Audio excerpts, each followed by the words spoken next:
can?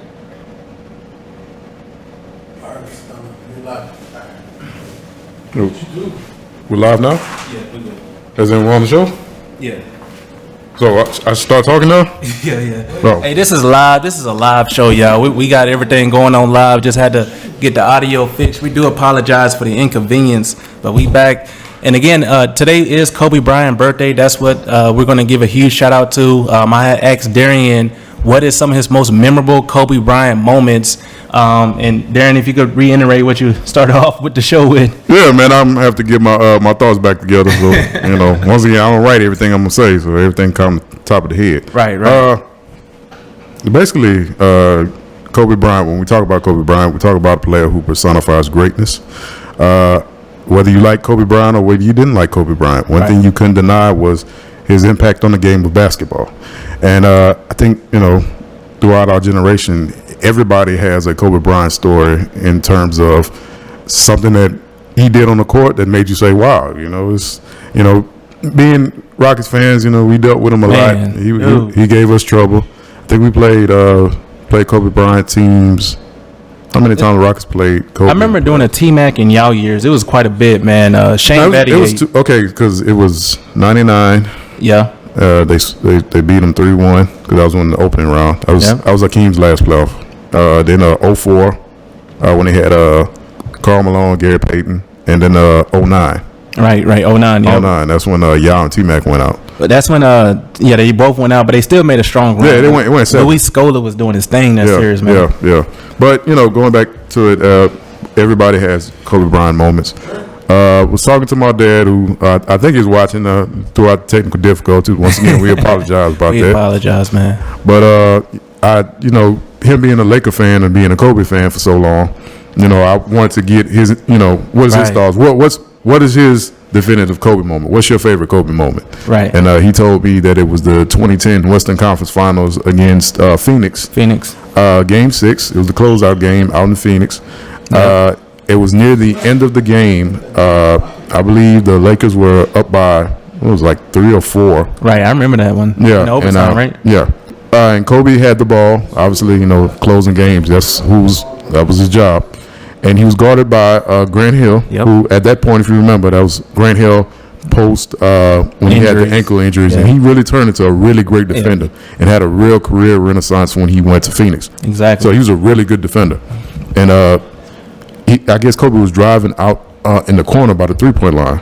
And he kind of went inside over. And Grant Hill kind of had him, he was blanking him. He was all in his face. But somehow Kobe did the pull-up, just got in the air, got at the highest point, made the jump shot right in Grant Hill's face. And then the amazing part about it was Alvin Gentry, who was the coach of the Phoenix Suns at the time, he was literally right behind Kobe and Grant Hill when the play was going on. So as Kobe made the shot, you see Alvin Gentry with his arms crossed, like wow. And then Kobe sees him doing that, and as he runs off, Kobe gives him a pat on the butt. Yeah. So, I did it. So that I thought that was a pretty good moment too.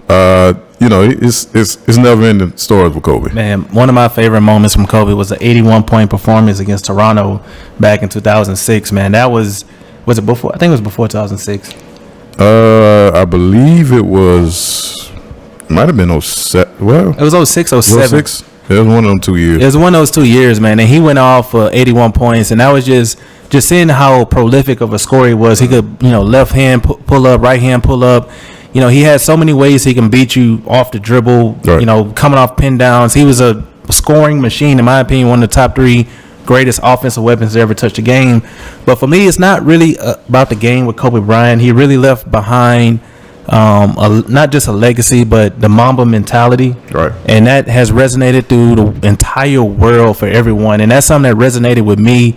It really made me helped me become a better person, a better man, because the Mamba mentality is a mindset for constant self-improvement in the pursuit of your highest potential in the highest potential life. Oh, you looking up definitions, huh? Yeah, well, it's. You're a man of preparation. I'm not going. Also, in the 5, pillars of the Mamba mentality is resilience, fearlessness, obsessiveness, relentlessness. And man, dude, it's a lot of syllables, brother. You take your time on it. And passion. Passion. And, all 5 of those things, if you really, have something that you want to achieve in life, if you do it with everything you got and you really put your mind to it, there's nothing that can stop you as a person, no matter what you want to do in life. We're all have unlimited potential no matter where we go. Absolutely. And that's Kobe left for us all. Yeah, and just touching on the whole Mamba mentality, because I think what really made it work so well is because Kobe became synonymous with the relentless, tireless work ethic. Yes. And his stories about how he would wake up early in the mornings, the crazy workouts he had, his drive and his preparation, and how he was second to none as compared to other players of his era. And I think that's what really got Mamba mentality behind it, because people felt that it was genuine. Yes. Because Kobe really believed and he really lived his life that way. He used to say he'll wake up like at 4 o'clock in the morning, and he did like a math. So where like if he wakes up at 4 o'clock in the morning for like 3 years compared to the guy that wakes up at 6 o'clock in the morning, no matter how hard that guy continues to train at 6 o'clock in the morning, he would never catch up to Kobe waking up at 4 o'clock in the morning, because he's putting so much work in over that cumulative time. He just surpasses you. Yeah. I mean, it's simple math. So, well, yeah, it's a absolutely amazing legacy that he left. Definitely left us too soon. It's already been a year and a half, man. It's crazy. Man, it's crazy, man. Everybody remembers where they were when they first heard the news. So. What was you at, if your mom? I was sitting on the couch. I was sitting at my mama's couch, just doing what I do, scrolling through Twitter. Right. And I don't remember the name of the reporter, but it wasn't one who's like really known. And like I was going through the feed, and it said Kobe Bryant, NBA superstar Kobe Bryant, killed in a helicopter crash. I'm like, yeah. Like it just seemed like he's like, that seemed like too big of a story to get from some random reporter who I didn't know. Maybe he's more known, but he's not like a nationally ESPN, Fox Sports type of person. So I was like, okay, because I remember the first time I seen the tweet, I kind of quote tweeted it with question marks, like, huh? Yeah. And then I was like, man, if that story is true, because then it started other people reporting it. Yeah. And then the TMZ, they come side. They're like half and half. You could, because I remember one time when TMZ reported that Lil Wayne was on the verge of death. So, man. Yeah, so you couldn't really. But once I believe it was CBS, they reported. Just some reputable people. It like started setting in, and then like the details towards how he had 8 other people on that on the helicopter, along with his daughter, his second born daughter. It's still I think. It's not a contest, but you talk about in terms of the worst sports tragedies that we've seen in our lifetime. I think it's going to top. And I don't think we're going to see anything like that in our lifetime. It was so sudden. I remember just sitting at home, and I think I was playing a game, and then my wife called me, and she was like, "Babe, have you read the news?" I'm like, "What happened?" She was like, "Kobe died." And I'm like, what? Mm-hmm. Like, I didn't believe it at first. I was like, that was just, then I read, like you did, start finding actual reports. Yeah. I was just kind of silent for those couple of days, man. I was just like, in my, like, And a lot of people did, because it's like, and even the days afterward, the days preceding, it just never set in. Yeah, it was just like, man. Like, even the game that, like, when the Lakers had their first game, I believe it was against Portland, the first game after, and you see all the tributes and stuff like that, and people were online and saying like, I can't fathom this. Like it's too much to understand. Like Kobe Bryant is dead. Yeah, it's like still to this day the sentence, saying that sentence is still crazy. So it's crazy, man. And he had a lot of things planned, but he did leave us too soon. And we're gonna miss you, Kobe Bryant. Thank you for everything you left us here. And me myself, I wouldn't be in this position without the Mamba mentality. So thank you, Kobe. And we're gonna move on to a little NFL preseason news, man. That's kind of a tough segue too, man. And some of the headlines for the week 2 preseason, still these young rookie quarterbacks getting their footing in the NFL. And I was watching Trey Lance this weekend, the 49ers game. He went 5 for 11 for 67 yards. He had a touchdown, also had an interception. Right. But man, Trey Lance, it's hard. It's going to be hard for Jimmy Garoppolo to win that job. I have a feeling maybe week 4, week 5. Don't start off on under 500 for San Francisco. Well, you know what? And because I'm sure we're gonna get to him as well. Right. I know it sounds like I'm kind of jumping forward, but the situation with Trey Lance in San Francisco and with Justin Fields in Chicago. Right. I just why are these coaches keeping this charade going. Just name these guys the quarterback. That's true. I like this. The whole thing with Chicago. Chicago's. We're gonna get to that, and how Matt Nagy's talking about how Andy Dalton is. He done pumped his head up that he's starting and said that he's actually said that Andy Dalton's going to be the starter for week 1. You're going to have like a torn I don't know that locker room, but sometimes in that situation you have like a torn locker room. You have some guys that's for Fields, some guys that's for Dalton. Right. And I guess more for Fields. I'm going to put that out. I guarantee more for Fields because we've already seen what Andy Dalton could do. I mean, is Andy Dalton, because he's already 31, 32. He is what he is. Yeah. He ain't gonna develop into something crazy. He's not gonna turn to Joe Montana, Joe Namath, anything like that. Let the kids start. Right. You traded your picks for him. Did they trade up to get him too? Who, the Bears? Yeah, I can't remember. I'm not sure on the Bears. I think they said it. I don't know. No. The Jets traded up to get Zach Wilson. So that's a different issue. I don't think they questioned about who's gonna start it. The Jets didn't trade up? No, the Jets had the number 2, but the 49ers. Oh, you're right. The 49ers traded up. Okay, yeah. Well, even more reason to speak for the 49ers because you traded up and the guy looks good in the preseason. Garoppolo, they were struggling when Garoppolo was out there. I mean, that's why you traded up to get this guy and put him, on your roster to hopefully make him the franchise quarterback. So I don't know what the issue with wasting time is. I just think that. Do you think it's more so for them just trying to throw off defensive coordinators for week 1? For what? I mean, that's true. You want to? So they could be worried about game plan for Jimmy Garoppolo, for Andy Dalton. You worried about you think them defensive coordinators gonna lose sleep over Andy Dalton? Really? Oh man, you wilding out on that one. But I just think that. It comes a point where I understand you don't want to show your hand so quickly. Right. But you don't have much of a hand other than that hand. Just play it and let these guys, you made the deals. Let those guys play. Let them, see what you got with them. And if they are the guys that you want them to be in terms of the skill set, because we talked about that as well, the skill set, they match what your system calls for. Make the deal now. Right. You got defense, you got weapons, and we're talking about both Chicago and San Francisco here. You got weapons on both sides of the ball. Both of these teams are looking to be in the playoffs. Exactly. Neither of those teams have an empty cupboard for those quarterbacks to come in. Right. This is not like a total. It's not even like Joe Burrow last year with the Bengals. It's not like Zach Wilson or Trevor Lawrence. Yeah, there's things, and they're probably going to start their week 1 game. Yes. So it's not like that you have an empty cupboard. These guys have weapons now. Yes. Pull the trigger. So that's my thought on it.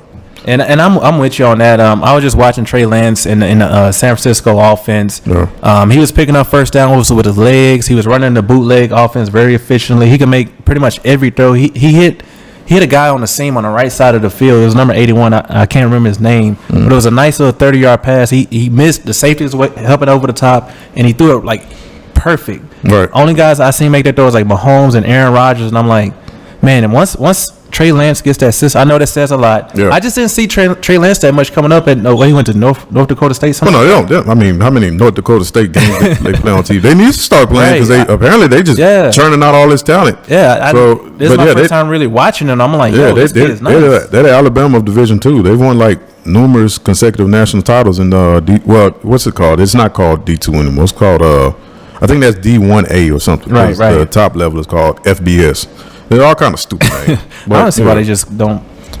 There's a lot about college football that they should be doing that they ain't doing. So we could make a whole nother episode about that. And you was right about that. We're going to get to that later, about the ACC, Pac-12. And oh, yeah. You're right. Yeah. You was right about that. I sometimes seen it coming, man. You seen that one coming. I ain't a Nostradamus, but stuff just be happening when I guess it. So. And also Zach Wilson, man. I watched him in preseason week 1, and I watched him again because he keep catching my eye. Right. He went 9 for 11, 128 yards, 2 touchdowns for the Jets. He looked really good against Green Bay. I'm starting to really think that Zach Wilson was the right pick for the Jets. The guy can move in the pocket, outside the pocket. Like I said, he can make all the throws off different platforms. Right. Good line play. That left tackle looks like it's a good position. He doesn't worry about his backside as much. The future is bright for Zach Wilson, man. That kid actually has a lot of talent. Well, that's good for him, man. I'm not gonna say that because I'm just like you when we said about Trey Lance. I didn't see too much of Zach Wilson because they don't play too much of BYU. No, they don't. They're like Pac-12, even though they're Mountain West, but they play the games at like the crack of midnight, and if you ain't up at 2:00 in the morning, you ain't gonna see much. But hopefully for the Jets. Well, not really. Hopefully, I don't care if the Jets. Yeah, I don't. I'm not. But hopefully for their sake, this is another rebuild. And I think they got it right this time. I know I'm probably jumping the gun here way too early before a lot of people, but I think the Jets found themselves their quarterback in Zach Wilson. They just got to figure out the rest of that roster. Yeah, that's the big thing. Yeah. See, that's where the difference with Chicago and San Francisco because everything's in place right now, and a guy can just step in, a young guy who steps in and fits your system. The Jets are going to have to kind of build around the kid, and hopefully he can carry them just enough. But we'll see. The Jets are terrible. That's been something we've said for years now. They're trying to get it right. They got the quarterback right, and that's the most important position. Sure. And a couple of other quarterbacks that had some good performances, but these guys have been in the NFL a little bit longer. Tua Tagovailoa, he showed out and showed up this weekend with the Dolphins. Man, had a heck of a performance as well. And my thing with him is very key for him because I feel like the Dolphins. Last year, they was in a lot of games. They're a very tough team, and it was just a quarterback play that was kind of suspect for the Dolphins. If he could be a above-average game manager, I wouldn't be shocked if you see the Dolphins, and I know it's crazy. I wouldn't be shocked if you see the Dolphins in the AFC Championship. If Tua Tagovailoa could up his game to be an above-average game manager. I don't know why you try to say his last name. I'm not going to say it. I'm just going to say Tua. You're not going to – once again, it's got too many syllables, man. But yeah, well, we seen Tua kind of struggle a little bit last year. He was trying to get his feet wet, and then it didn't really help last year that Coach Brian Flores had Fitzpatrick right there sitting there whining, because he didn't get to start. Right. See, and you don't want that situation. No, absolutely. Yeah, you got a young guy on a short leash. Give him the reins or just sit him like you were going to. Let him, learn and have the clipboard for the entire year. But if I'm the Dolphins, I guess for his first year, him being a game manager would be an improvement from last year. But once again, that's a guy that they kind of said be their franchise quarterback, first round pick. Wasn't the second or third or late day pick? So they got so many. Will Fuller, Jalen Waddle. They got one of the more underrated tight ends. Well, he got hurt, didn't he? I seen he got hurt. Jalen Waddle. He popped back up. He went back in the game. Was he faking? No, he wasn't faking. He looked hurt to me. He was rolling around and just holding his knee and stuff like that. He got rolled up, but he came back in like a few possessions later. He's good to go. Well, good for him, man. Good for him. Yeah, I know you dealt with those injuries last year in the national championship game. Mm-hmm. Last season he got hurt and then he tried to play that. He was limping clearly. Yeah, I thought that was a damn foolish mistake. But he has passion for the game. He loves. Some guys just love the game. You be passionate but not foolish. That's fact. I love football, but if I got a broken goddamn neck, I'm not going. I'm going. I'll just stay at home. It'll be all right. So. Right, and they also got a very good defense. They got arguably one of the top 3 cornerbacks in a very quick defense. Brian Flores, he's a defensive guy. Right. And I just think, only thing is that's a tough division. Mm-hmm. I think that division gonna be a little bit tougher this year. The Bills, I'm gonna reveal my top 10 later on. The Bills are on that list. The Patriots, they look like they got something this year as well. Right. And also, like I said, I don't think the Jets, you're not just going to walk in there and just get an easy win with the Jets. You're going to have to come to play this year. It's not an easy formula. Well, yeah, just you got to be functional. You got to know how to call your plays and snap the ball and how to put your shoulder pads and your helmet on. Otherwise, you're not going to beat the Jets. You give the Jets some. For what reason? What? They're the Jets, That's true. They're terrible. That's how I feel. Listen, there's too many locals that watch this. I don't need no smoke. I'll put it like this: the Jets are in a better position than the Texans are. What's that saying, Trey? That says a lot. They got an expression they say, like whenever what you just said, the bar's in hell. That's what that sounds like. The bar's in hell. It's not the bar's low, the bar's on the floor. It's in hell right now. The Jets might be better than the Texans. Hey, that's how bad it is being a Texans fan right now. My condolences to you, Trey. I'm sorry. And another quarterback that had a really good showing this week, and I was shocked that he had this hell of a game, was Mitch Trubisky. What is left? No, because man, listen, Mitch. See, this why we gotta regulate some of the preseason football, because we're sitting here talking about Mitch Trubisky and the Jets. Here's catch me with the Mitch Trubisky. Listen. Okay, I'm listening. The Chicago Bears, they let him go.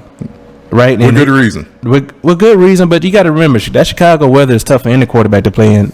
And we're going to see how it feels for, come December. That's not a good excuse. So you think the Bears couldn't find a good quarterback because the weather's bad? A lot of quarterbacks, they don't want to go there for that reason. But Chicago's not the only place that has bad weather though. That's true, but New England has bad weather. Green Bay has bad weather. Buffalo has even worse weather than Chicago because that's an older stadium and the wind swirls a lot worse. So being able to pass is even harder because, especially during that wintertime. Right. So, I just think they're just incompetent. I mean, the weather doesn't help, granted, but a bad franchise is a bad franchise. And they got a bunch of stupid people up there just working up there. If they're watching, then I'm sorry, you stupid. Go ahead, bro. I'm overtaking the show. You're good. I love it. This is the event. Hey, I love it. No, I don't mean event. It's bad quarterback play we talking about today. So some Mitch Trubisky, man. Yeah, good. I know what you're gonna drop the numbers, and he had a good showing, and he showed up against the Bears defense, and I'm happy for Mitch Trubisky. My thing is Josh Allen. He runs around a lot. He does, and if something was to happen to Josh Allen, I feel like for like 3 to 4 games, and if you got Mitch Trubisky as your backup quarterback, you could go 2-2, 2-1. You're not going to lose all your games with Mitch Trubisky. He can get you 3-1. He could be a decent quarterback, a good backup option for the Bills. You just on just low standards today. It's like the Jets might be better than the Texans. Mitch Trubisky ain't gonna lose all your games, just most of them. Man, it's one hell of a show today, bro. And moving on to some more preseason news. We also had the Colts overtaking the Vikings 12-10. Neither Indianapolis or Minnesota kind of played their starters. That was more of a backup game. The Raiders, they did overtake the Rams 17-16. Right. Nathan Peterman was the starting quarterback for the Vegas. He did pretty good. More bad quarterback play talk. But this is the real quarterback question right here. The Broncos and the Seahawks. Not so much for the Seahawks. Right. But Teddy Bridgewater came out and looked like he's trying to really get that starting spot for Denver, and he looked good doing it. Mm-hmm. So if you're Denver, I know this quarterback battles are going on for a while between Teddy and Drew Lock. Which quarterback are you leaning more towards for you? Well, I mean, I look at it this way. Denver took Drew Lock, and they've sworn for the last 2 years that he was going to be the guy. That was Elway's guy. They've made it clear that they want him to be the centerpiece of the franchise. And after those 2 years, now you just traded for Teddy Bridgewater. So what does that tell you?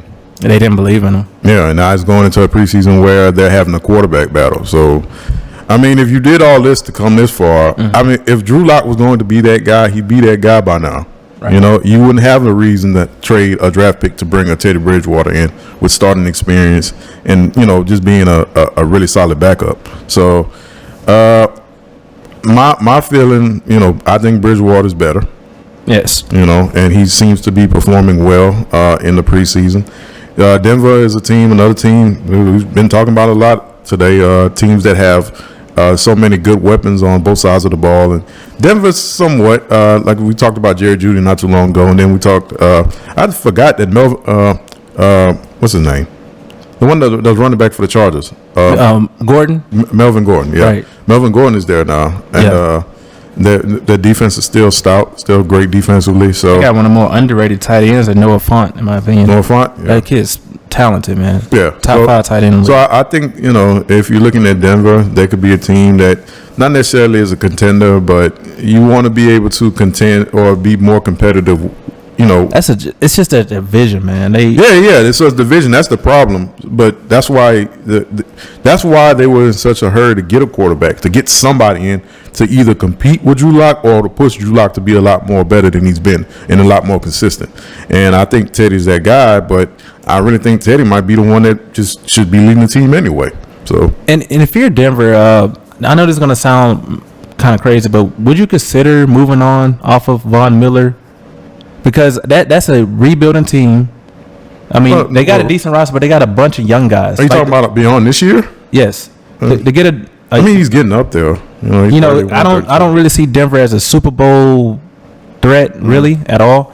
And if you're Von Miller, I know you probably he got one, but I know he still wants to add to those rings. So, right. Would you try to get some up for Von Miller if you're Denver? Oh, obviously, if I'm moving him, you damn right I'm gonna get something off him. But would you move him or? I mean, it depends. His injuries and his health has kind of been. I mean, he's kind of shaky. If he's still a top 5 pass rusher and someone was offer you a first round draft pick for Von Miller, would you do it? I wouldn't do it unless he wanted to go. Okay. Unless you made it clear to him that we're moving in a different direction, then find something for him, and you definitely get something for him because pass rushers are a premium in the NFL. Right. So you definitely get something for him. But if he's okay and everything seems to be fine, then I don't see what the problem is just rolling with him because, he's a future Hall of Famer still playing at an elite level. So I would stay. But if he wants to go, then, you definitely get a king's ransom for him. Still at this point in his career, even then. For sure. And moving on to some more local news, the annual Texans versus Cowboys preseason game.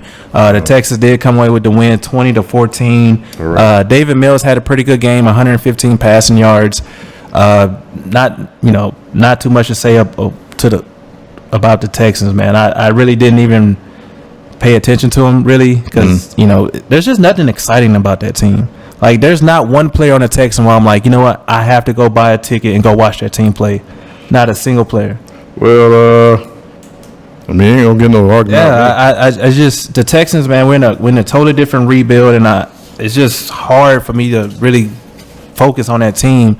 And moving on, we're gonna go to the top 10. I have a top 10 list here of my top preseason. I've watched a couple of preseason games, and I have like 10 teams that I think, are pretty good. And I want to get your feedback on them. At number 10, I'm going to go from 10 to 1. At number 10, it seems pretty low, but I have the San Francisco 49ers.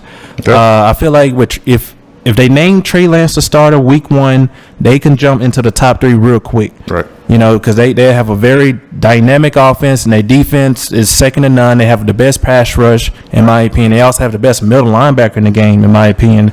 I forgot to bring him up, Fred Warner, on a previous show. Oh, yeah, Fred Warner, definitely. Yes. That kid, man, dude, he's a beast. And Bosa, of course. And Bosa, they're loaded on that defensive side of football. And then coming in at number 9, I have the Seattle Seahawks in the same division. Russell Wilson, DK Metcalf, that entire roster. I have a feeling that the Seattle Seahawks are going to make another strong run at it again. They have a top 3 quarterback, so they're going to be in every single ball game. Right. Number 8, I have the Cleveland Browns. Okay. They will be number 1 if they had a better quarterback. If they had. Whoa. Yes. That's so the only. You're not on the Baker train right now? No. I'm not. No, you know what's I'm not. And we never really talked about it, but like, it's not like I'm not sold on Baker. I think Baker's really good, and I think he's improved. And obviously, you got to give him credit because they finally got over that playoff hunt, right. And they got the victory over Pittsburgh. But I kind of see what you're talking about because what don't they have other than quarterback that's elite? What don't they have? Well, no, I mean I agree. Yeah, I think they're a top roster in the league, but I don't know if I go that far when I say that he's he's good. He's good, but he's what's holding him back. You think he's holding him back? Yes. When you have Odell, explain yourself. Okay, when you have Odell Beckham, who can get open against almost any coverage, you got Jarvis Landry. Now keep in mind he's had injuries. He's had some injuries, but you also have Nick Chubb and Kareem Hunt in a top 5 offensive line. Mm-hmm. You have everything you need on offense to get it done, and without the play action, like Baker Mayfield couldn't get it done outside the play action. Mm-hmm. He tries to be too athletic sometimes when he has the ball. He holds it too long. Right. I done seen him miss a couple of throws plenty of times throughout the games. Right. I just feel like if they had like a Matt Ryan, they'll be a Super Bowl contender. Matt Ryan in 2021? Yeah. Maybe Matt Ryan in 2016. No, Matt Ryan right now over Baker Mayfield. I'm just not. I mean, here's the thing. Kevin Stefanski, who's the head coach of the Cleveland Browns, one thing I give him credit for, and maybe you could give to the office. I can't remember what the office coordinator is at the top of my head, but the thing with him is he's understood and he's noticed that Chubb and Kareem Hunt, those two guys, he understands his bread and butter, and he sticks to it. Yes, So I don't now. Not to say that if they decide to put the offense more in Baker's hands, he tear it up, that he's being held. I'm not saying that part, but I do say that I do think that Baker Mayfield kind of is kind of hampered to a certain degree in terms of passing because they're so run oriented because they understand what they have. Right. You know, if you have two all pro level running backs, I'm gonna ride them out until the cows come home. So, you know, but I do agree that Baker still has a little something to prove to me before I can put him on that elite level. Right. I'm not saying he can't. Like if he shows that improvement, like as far as reading coverages and getting rid of the ball a little bit quicker and not trying to do too much. Every time he rolls out, like he can only roll out right and make certain throws. Every time he rolls out left, I see him probably throw maybe 5 or 10. I never really just seen him roll out left and make a good throw. But if he can make some improvements in this game, then Cleveland should be winning the Super Bowl with that roster. Yeah, especially defense. I'm not. We're in agreement on that one though. Yeah. And then moving up to number 7, I have the Los Angeles Rams. You know, newly acquired Matthew Stafford. They still, to me, have one of the more dominant defenses in the NFL with Jalen Ramsey on the outside, Aaron Donald on the inside. They just make it very tough for you to make it very uncomfortable throughout the game. Cooper Kupp, Robert Woods, they're loaded. I feel like the Rams, they can make a strong Super Bowl run this year. We talked about it, but once again, the injuries to their running back position. Yeah. Like I said, we already discussed about the ability of Sean McVay with his system to find and create a running game that's consistent and make something out of nothing. Right. So we'll see whoever he gets to step up and fill that role, and if they fill that role well, then I agree. Yeah, the Rams are definitely going to be a contender because they have so many other weapons, and that trade for Matthew Stafford because I still think Matthew Stafford is elite. So I think that really puts them at a high echelon. And you could, as you see with the NFC West, I have 3 teams in the top 10. That at 11 would have been Arizona. That division, bro, is like stacked. Yeah, beyond stacked. That's probably the best division in football this year. Moving on to number 6, probably seems a little low from some people, but I have the Baltimore Ravens at number 6. If they show that they can evolve that offense, other than just running the read option about 50-60% of the time, if they could show, let Lamar Jackson be Lamar Jackson that he was at Louisville and early on in his career, then I think they can also be one of the more formidable teams. But then their defense is crazy good. Yeah, secondary, probably the best secondary in the NFL. I think it's safe to say they fully rebuilt that defense from the Ray Lewis, Ed Reed years. It's amazing. So, when people know how to draft, that's what you get. I think they probably one of the best teams at drafting in the league. Absolutely, I rarely see Ozzie Newsome. I think Ozzie Newsome's still a GM, but whoever is GM now was definitely under Ozzie Newsome and learned the tricks of the trade because Ozzie Newsome was before he was a GM, he was a All-Pro tight end, Hall of Fame tight end, one of the greatest tight ends ever. But he got into that GM office for the Ravens once they moved out of Cleveland to Baltimore. Yeah, I think he was there like the last couple of years there was Cleveland, but he's been there ever since and. He built that defense and with the drafting and the scouting, and I think whoever's stepping in, because I think he stepped down since then. Yeah, he stepped down. He did. He stepped down, but he's still like a part of it. Kind of got like a consultant role. Yeah, that's usually what they do to the old people. They don't just tell you sit home. We need something to do. But it's good drafting and defensively they're going to be sound. So I agree. How you feel about Patrick Queen in year 2? I think he'll be better. I think he's going to make that Devin White type jump. Man, yeah, he's just a LSU linebacker. Speed, athleticism, and power. Because we played him the Saints played him in the preseason game. He was all over the field. I don't know why he was playing, but because it's like you could have sat him down. But yeah, he definitely looked great, man. I think he's in for a big year too. Yeah, exactly, man. Another guy we'll be looking out for a breakout. Right. Next on the list at number 5 is the Green Bay Packers.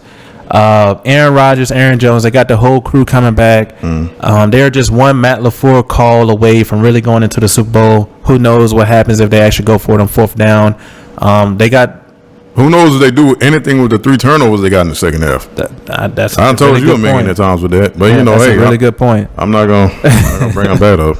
They got good pass rush. Jaire Alexander, arguably the best lockdown corner in the NFL outside of Jalen Ramsey. Okay. They have a really good secondary. I just think they're going to waltz through that division. They're going to be a top 3 or 4 team in the NFC, probably with home field advantage, making another run this year. Well, depending on how Justin Fields and the Bears look, and they're definitely going to be the top. They're already the preemptive favorite for the NFC North, as they always been for the past several years. Right. And the Green Bay drama with Aaron Rodgers at least has been held off for another year. It's gotten quiet on that. Yeah, I think that everybody just kind of, just said, well, let's just all go home and just play nice for now. Right. So they're going, ready for the season. But as long as they have him behind center, they're always going to be contenders. They got a couple of his guys back. Just one, Randall Cobb. Yeah. They're trying to dig up Clay Matthews wherever he's at. If he's working at the car wash or something. So we'll see with them. They don't need Clay. They got Smith. It's just the Smith boys. But they didn't need Randall Cobb either. He just he was muscling them. It's like, well, bring all my people back. All my locker room guys who I miss hanging out with, my friends. So. And I'm sure he's really close to those guys on that Super Bowl team. Jay Sternberger, he's gonna be a breakout player from the Packers this year. Tight end. Yeah. What you been scouting tight ends yesterday? You just got a whole intel on everybody, huh? I love watching the line of scrimmage play, man. That's really what a game is won. Yeah, lineman. That's what you are. So. Yes, sir. You know your trade. Coming in at number 4, no surprise here, is the Tennessee Titans. Again, another team I see just walking away with the division. They're going to just dominate unless Carson Wentz could revamp his career. They picked up Julio Jones, A.J. Brown, the whole roster, man. They're going to dominate. I feel like they're going to be a 13, 14-win team. And they're going to be right there with Kansas City at the end of the year. Well, it all depends on the shoulders of one Derrick Henry. So, obviously, you have the 2 wide receivers there. Now, you said about Baker Mayfield. Now, I'm going to say about Ryan Tannehill. What? I'm just not. I understand 33 touchdowns, 7 interceptions, whatever. But his last 2 playoff performances was a toilet. So that still That's leaves. true. That's true. So hey, you did amazing during the regular season. When the games really count. No, thank you. So he's a big question for me. If he can perform when it really counts, then yeah, they'll definitely make a Super Bowl run because they have the pieces there.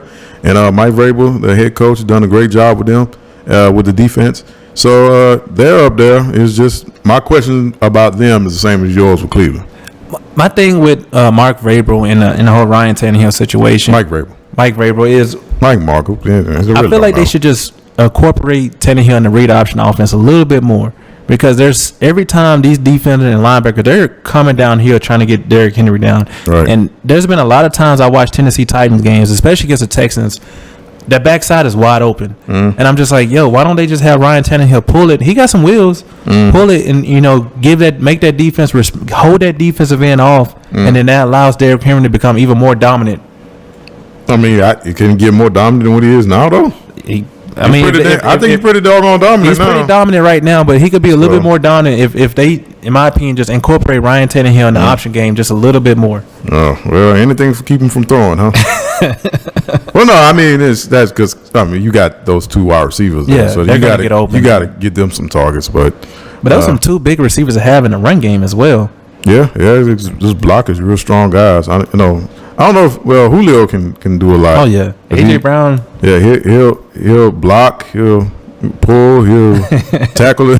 He'll tackle you down on interceptions. You ever seen that video of Julio? Like it was a clips of like saying he's the best safety in football. And it was basically a whole bunch of like plays where like the defenders for the other teams they caught like interception. He would chase down the interception, the person who got the pick. It's better than DK's. Is it better than that one? DK only had that one play. Yeah, that one. Julio's got a whole bunch, but he's like he's not just catching people. He's knocking the hell out of them when he gets them. Like he's legitimately playing defense. So he could have been had a career as a line. Well, yeah, he could have been. I mean, he's a physical freak, so he could have been anything, but definitely safety. Which also looked bad because that tells you how many interceptions Matt Ryan was throwing. But you think he'll take the Cleveland Browns to Super Bowl? Hey, that's your business. So. Next up, we got the defending Super Bowl champs. Usually, a lot of rankings, they have those guys number 1, but I'm gonna drop the Buccaneers down to number 3. They're returning all 22 starters. That is very rare for a Super Bowl team that would return every single player. Because usually in that situation, guys want to get paid and free agency, cap issues. But Tom Brady, they worked around the cap with the quarterback. They're gonna be another 12 to 14 wins. They're going to do their thing, but I just don't see them. Well, no, I gotta stop you. when you make these win predictions, 17 games. Yeah, you got to keep in mind 17 games, so right? Because I fell into that myself, right? So you got to remember, if you're gonna say like 12-4 or 13-3, he's got to probably up it to 1 win, 13 or 14 wins, right? But I mean, I don't need to talk about the Buccaneers again. We done talked about it ad nauseum. I don't really think people get their defense enough credit though. I did. Well, you do. If they watch this show, they see me. That's all I talk about. Their offense is, they got Tom Brady and probably the best wide receiving core in the NFL. It is. That's crazy ridiculous. Three guys maybe four. Nah, just three. Well, I mean, it depends on how you count Gronk. That's what, Pro Bowlers or? No, I mean guys who could be number one options. On team. Godwin, Brown, and Evans, they're loaded. Yeah. And coming in number 2 was the team that lost in the Super Bowl was the Kansas City Chiefs. Number 2? Yes, number 2 is the Kansas City Chiefs. Oh, you got some controversy in number 1. I don't think it's I can see who you put, but I'm just building the suspense for the people who can't see. Everybody, we've been watching Kansas City for the last 3-4 years dominate the AFC. I think they're going to continue to do that this year. Right. They're going to win another, like I say, counting 17 games, 13 to maybe 15 games this year. That's the Chiefs, man. They're like a track team with football, man. They got so much speed, and then you got a quarterback that could throw it a mile. Right. And then coming in number 1 is probably a surprise to a lot of people, but I know it's on the preseason, but I've been watching their backups, and number 1 is the Buffalo Bills. Right. I think they're the deepest roster in the NFL. They have been drafting out of the world for like the last 5 years. Stephon Diggs, I really went back and watched it. He might be the best receiver in the league.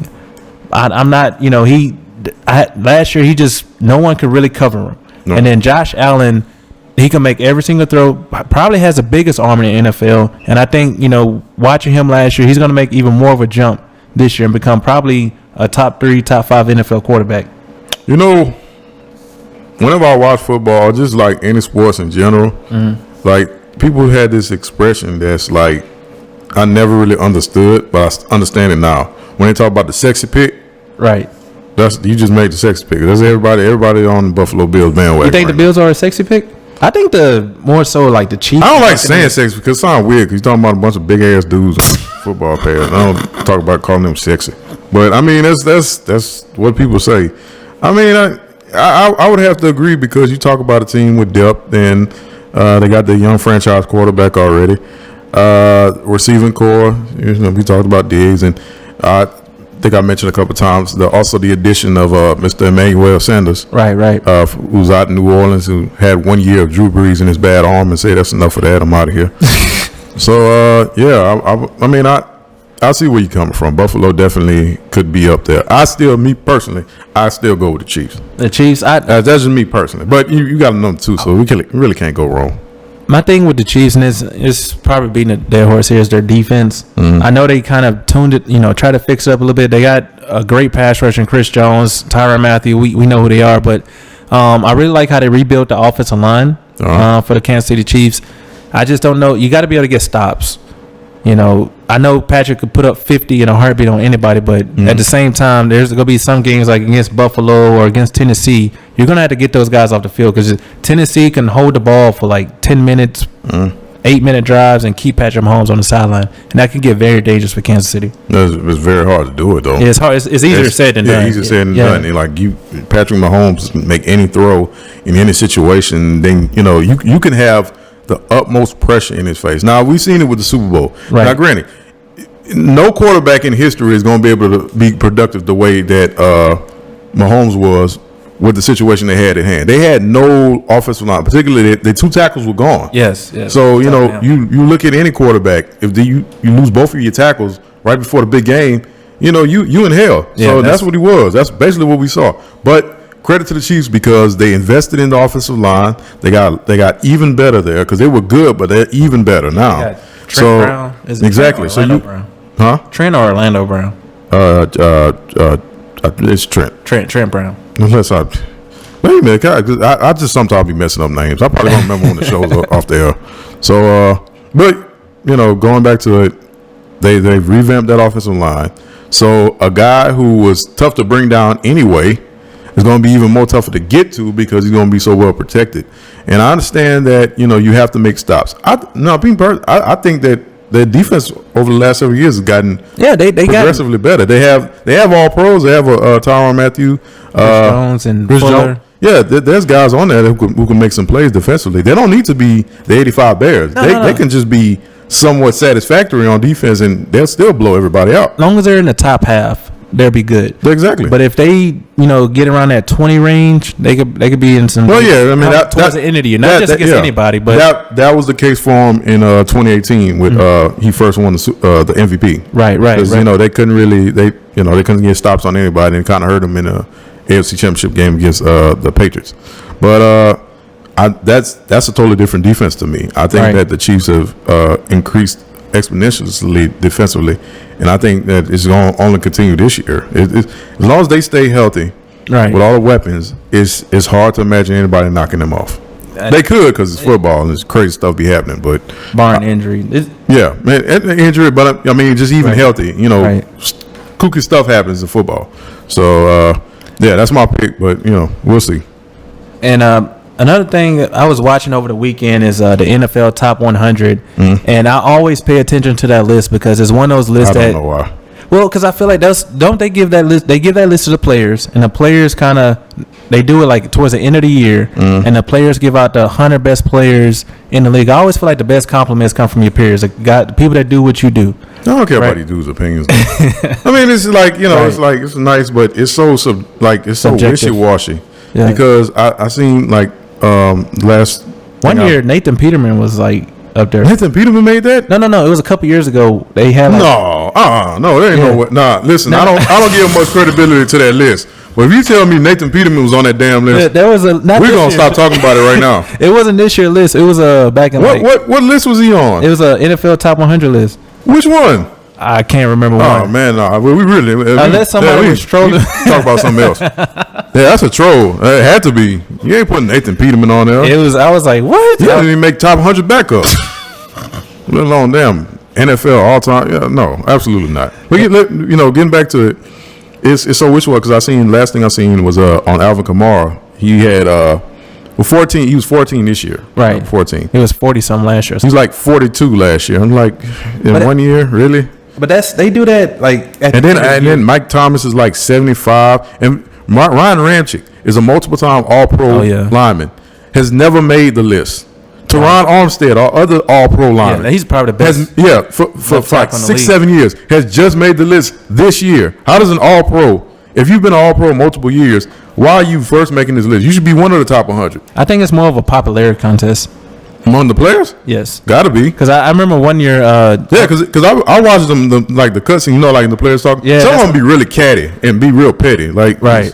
They act like little high school girls sometimes. That's why you got to watch it. You can't always trust the players' opinions. They got agendas too. They're capable of that. And Miss Beverly Johnson said Marcus Callaway. Say my mother.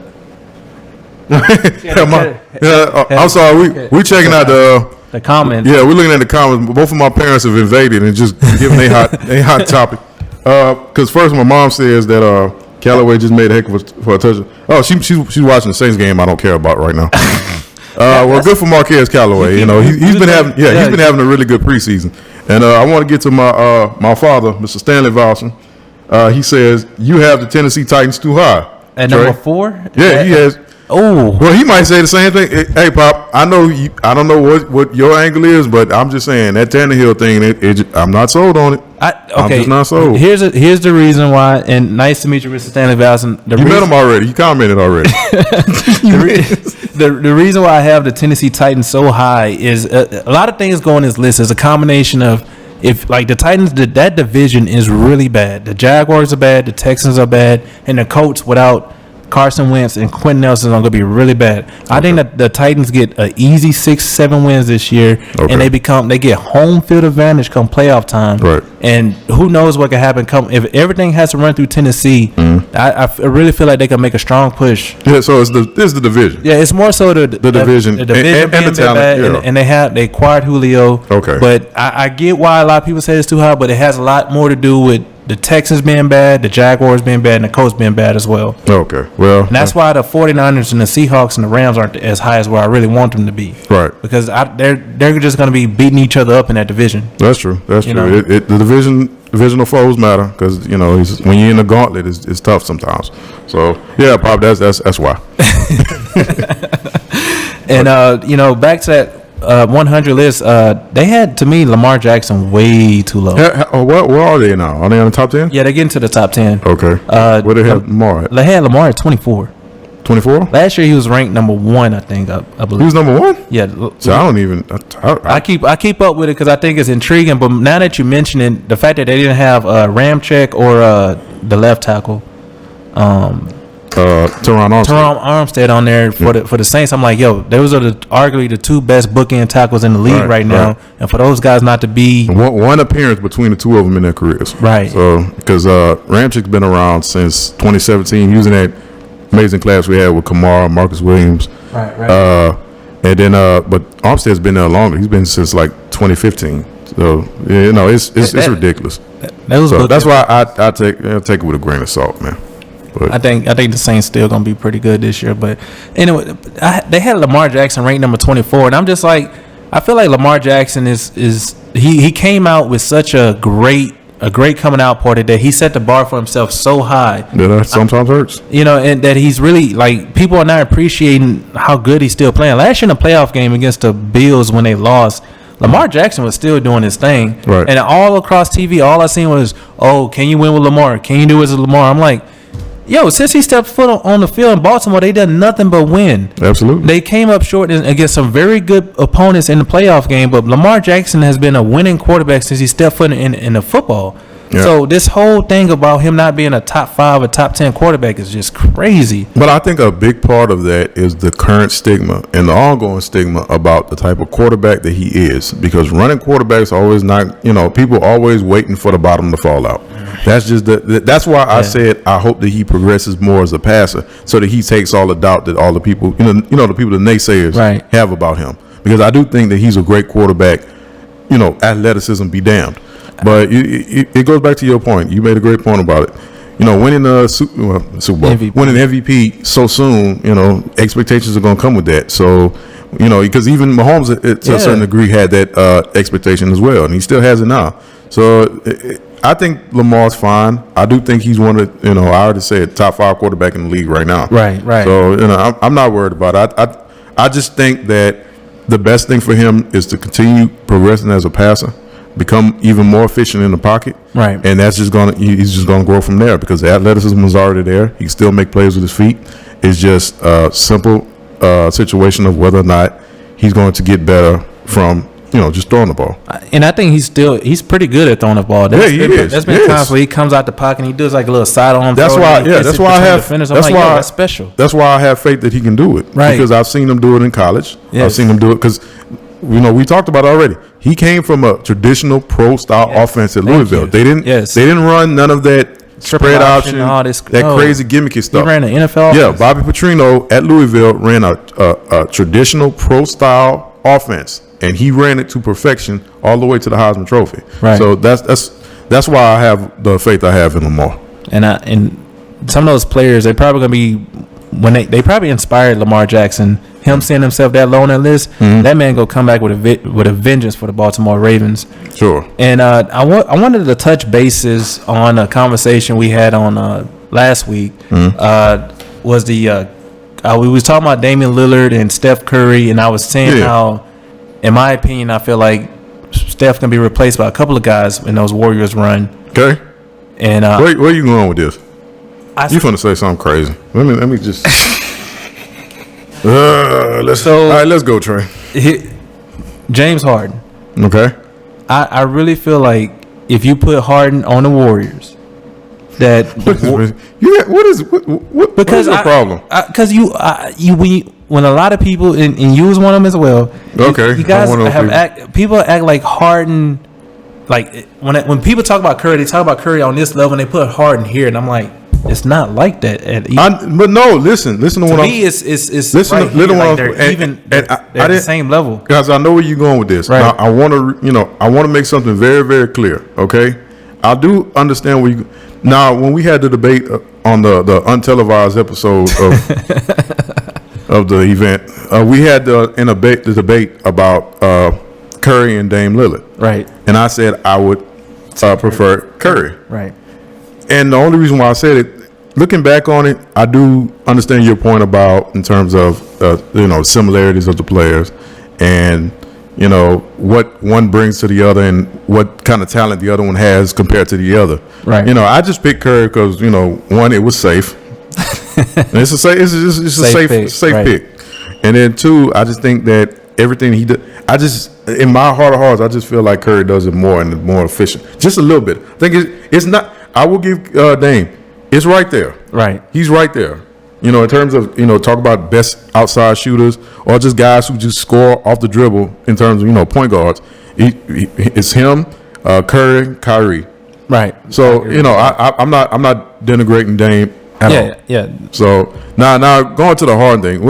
So, are you bringing up the same thing? Well, because I feel like I always go back and forth with a lot of Curry fans, man. And my thing is. That's a waste of time.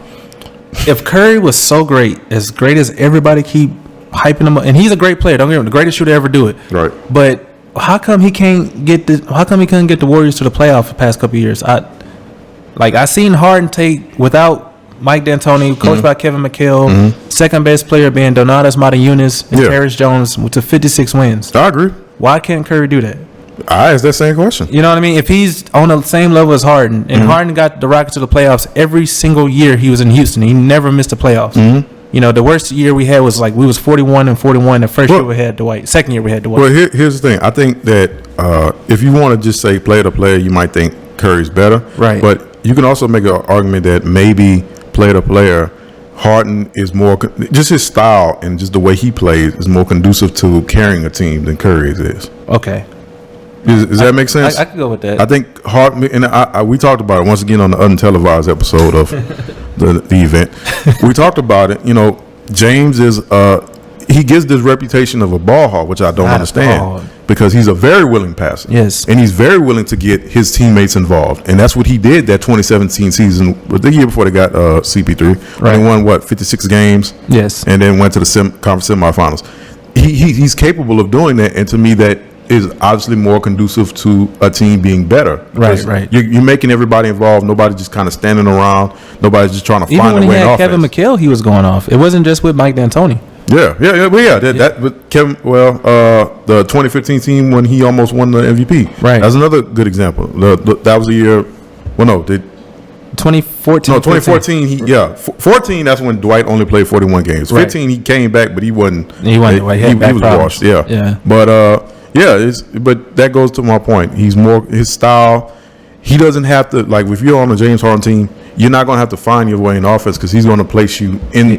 He's going to find ways for you. Right. As opposed to Curry, where you kind of got to find your way because that's kind of what's happened with Andrew Wiggins a little bit. Right. And just looking at the Warriors, they're gonna be back once Klay Thompson. Yeah, Klay, and that's what made them so dangerous. That duo of Steph and Klay, where they're both amazing 3-point shooters, but Steph is amazing off the dribble. Yes, and Klay is amazing off screens. Right, he's so deadly and quick with his release. It's I'm not trying to downplay Steph Curry greatness. I just feel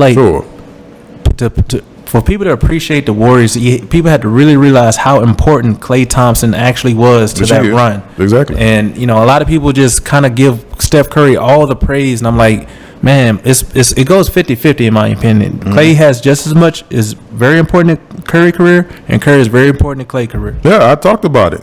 It's, when people always talk about his gravity and all this other crazy nonsense, the Warrior, Steph Curry, yes, he's been a big influence on younger players in terms of the 3-point shot. But collectively, the Warriors changed basketball. Yes. As a collective, thank you. They changed their philosophy, their style of play, their approach to the game. That's what changed basketball and made it move forward towards the outside and spreading out and all. Revolutionized. Yeah, pace and space, I think is the phrase for it. Right. So it's a layered argument, but I do understand where you're coming from. Yes, sir. Yes, sir. And then again, and that's going to do it for us here on the event. Thank you so much for everyone tuning in live. We have Maxx Sports. We have so much going on this week. This Friday, we will be hosting the St. Thomas football game Friday night at 7 p.m. And also this weekend, we will be at the No Excuses Next Pro Tournament. They're going to have teams coming all across the country to come down here for a tournament. So stay tuned live on Maxx Sports TV. That's going to do it for us here today. Gentre Williams, Darrian Valsin. We'll see you guys back tomorrow. Peace and love, y'all. We out. I'm here to say, face get checked like TSA. This is a PSA. Sports in my blood like DNA. We grinding for the chip like Frito-Lay. And I'm gon' let you know if he don't play. I promise this show will never be a bore. Checking out talent from Sea Keys to North Shore. All the way to North Shore. It'll never be a gimmick. Was at Aldine, now I'm at Nimitz. Kings in the city, we gon' need to wear a crown. You can bet us now, we the livest in A-Town. So why you